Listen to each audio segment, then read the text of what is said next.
Hi, I'm Seb Henbest with Bloomberg New Energy Finance. I'm here at Paris, COP21, at the Climate Summit for Local Leaders, and I'm joined by Steve Adler, and you are the Mayor of Austin, Texas. Welcome. I am, Seb. Thanks for the opportunity to be with you. Absolute pleasure. So, what brings you to COP this year? Why, of all years or all climate conventions, what's special about 2015? Well, it's the first one since I've been mayor. I got elected and started serving in January, so it was my first opportunity to attend a COP as mayor. Beyond that, obviously, this is going to be a historical COP conference. So I wanted to be here. I wanted to be part of it. I'm getting the chance to meet mayors from around the world, and it was just a great opportunity. And through the sessions that you've been part of, is it a good sort of forum? It seems to be a good forum anyway, for sharing ideas and trying to understand best practice from your colleagues around the world who are, embarking on a similar journey in terms of trying to manage the sustainability questions that face cities. I think learning the best practices around the world is the principal reason to come. I think that's where you spend most of your time. That's the greatest value thus far. There are a lot of cities that are dealing with the same kinds of issues, and it's a real good opportunity. It's actually a good opportunity to be with mayors to talk about things that don't relate just to climate change or climate or environmental issues. All of that's the focus.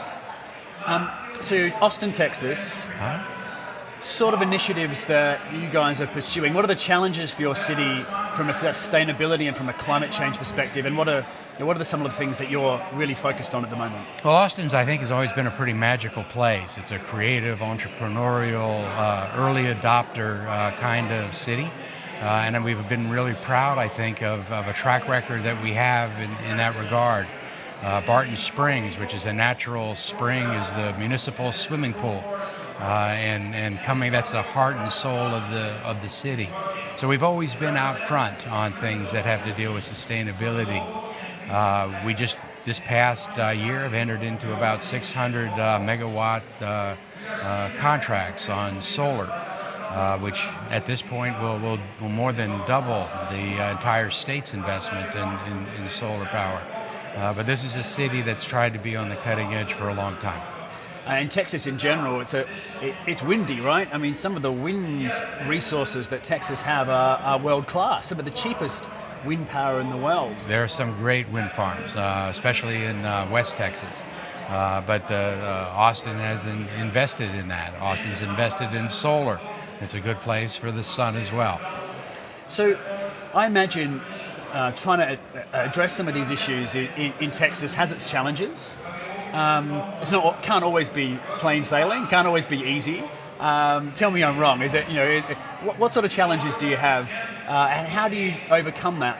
Potentially with a focus on the city versus the state level. How does that work?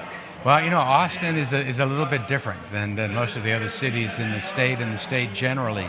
Texas is generally a conservative state. Austin is a very progressive and liberal community. So a lot of the things that Austin steps out in front of are things that the state isn't quite ready to be there. So the moves we've made with respect to solar, the moves we've made with respect to wind, what we're doing with resource recovery and the goals that we're setting for ourselves would exceed what the rest of the state is doing. Houston's a great city, Dallas is a great city, but they're different than Austin, Texas. Austin, Texas, only 7% of the population represents a third of the patents and half the venture capital. It just attracts a little bit different kind of person. And within our community, there is real strong support for being forward-thinking and being the early adopters. But that does not always have us in lockstep with the rest of the state. And the final question, the work that you do in Austin, it's a little bit different. Do you feel that in time that will start to move the needle for the whole state of Texas? Or have we got a long way to go before that can happen? I think that needle is going to start moving a lot more quickly. not only the rest of Texas, but in the rest of the country and the rest of the world. The pricing that we just got for the solar contract we just entered into was about the same as what it costs to do a gas plant. And it used to be that you made the environmentally conscious, socially responsible decision at a premium cost. But those days are changing, and I think that's going to reverse itself, and then there'll be a lot more places that are following suit. Steve Adler, thank you so much for your time. We'll leave it thanks there. for being here. Great to talk to you. It was fun.